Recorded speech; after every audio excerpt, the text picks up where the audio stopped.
یہ جن بیماریوں کے تعلق سے ہم کہہ رہے ہیں یہ اچانک نہیں آئی ہمارے معاشرے میں. یہ ایسا نہیں کہ آج صبح آئی ہے اور شام میں اس آگ کو بجھانے کے لیے ہم فائر بریگیڈ کی طرح آ چکے ہیں. آسانی سے نہیں. عمان کی ایک تصویر میں نے دیکھی کہ آج سے 100 سال پہلے وہاں بچیوں کو چھوٹے کپڑے پہنائے گئے اور وہ برقع پوش ماؤں کے ساتھ چھوٹے اور شارٹ لباس میں چل رہی تھی. 100 سال کے بعد تاریخ بدل گئی ہے. اب وہ جو ماؤں کے ساتھ جو چل رہی تھی وہ 80 اور 90 سال کی ہو گئی ہیں، مگر ان کا لباس چھوٹا ہوتا گیا، کبھی بڑھا نہیں. یہ ایک دن میں نہیں. کفر 3 درجے میں، برائیاں 3 درجوں میں آیا کرتی ہے.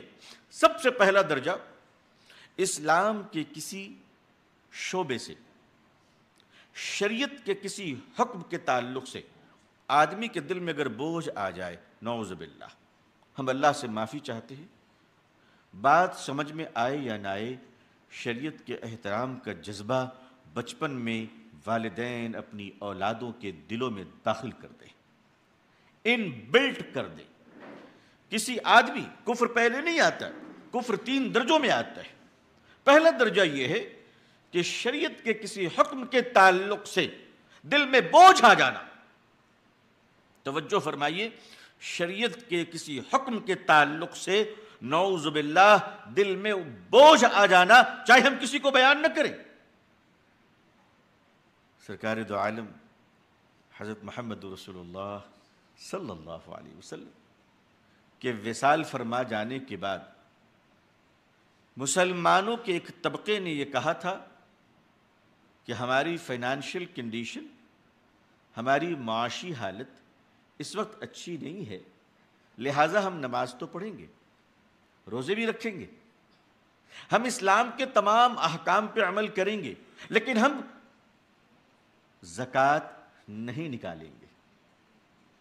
سیدنا حضرت ابوبکر صدیق رضی اللہ تعالیٰ عنہ نے اس میں گفتگو، مفاہمت، آپس میں ایک دوسرے کو سمجھانے، آپ نے اس ہیلے سے کام نہیں لیا.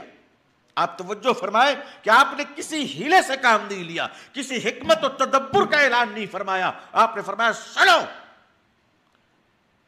اگر جس پر واجب ہے زکوٰۃ، اگر وہ زکوٰۃ نکالنے سے انکار کرتا ہے، بات تو طویل ہے کہ اونٹ اور رسی، میں اختصار میں کہہ رہا ہوں کہ توجہ فرمائی، کسی حکمت و مصلحت نہیں، گفتگو، سمجھوتا، کمپرومائز، انڈرسٹینڈنگ. فرمایا نہیں، اگر جس پر واجب ہے، اگر اس نے شریعت کے حکم پر عمل سے انکار کیا تو ابو بکر اس کے ساتھ اعلان جنگ کرتا ہے.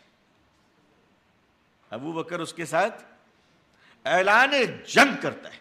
اس کا مطلب آپ سمجھ رہے ہیں یا میں سمجھ رہا ہوں؟ آپ تو یقیناً سمجھ رہے ہوں گے، مجھے سمجھنے کی ضرورت ہے. اس کا مطلب یہ ہوا کہ اگر دل کے اندر بھی کسی شریعت کے حوالے سے ایک ذرا سی بوجھ آ گئی تو اپنے چھپے ہوئے شیطان اور نفس کے ساتھ اعلان جنگ کر دیجئے، ورنہ خطرہ ہے کہ نعوذ باللہ کہیں موت کفر پہ نہ ہو جائے. یہ پہلا حصہ ہے کہ شریعت کے تئیں کسی بات کے تعلق سے دل میں بوجھ آ جانا. دوسرا درجہ کہ ایک عرصے کے بعد وہ اپنے شریعت کے اس بوجھ کے تعلق سے لوگوں میں ذہن سازی کرنا شروع کرتے.